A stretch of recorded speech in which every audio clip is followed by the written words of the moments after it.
Ka Sorkar Jylla kala Bthah ikibor penyat ke Airport Authority of India jong ke Shillong Airport bakim dai ban ailat ia ka Liengsuiñ jong ujagat guru Shankar Acharya Swami ban hiar hakani ka kat Liengsuiñ jong ke Shillong.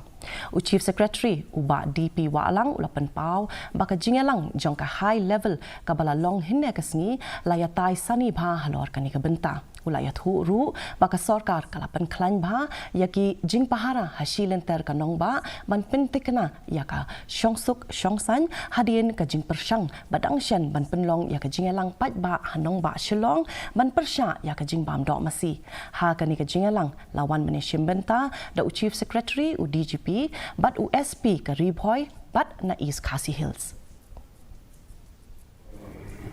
Chartered flight landing tomorrow in Mumbai.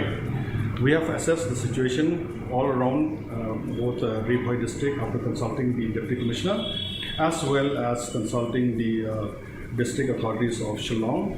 Shillong in East KHASI Hills, section 144, which is now section 63 of the BNSS, has already been promulgated, prohibiting any sort of rally and meetings.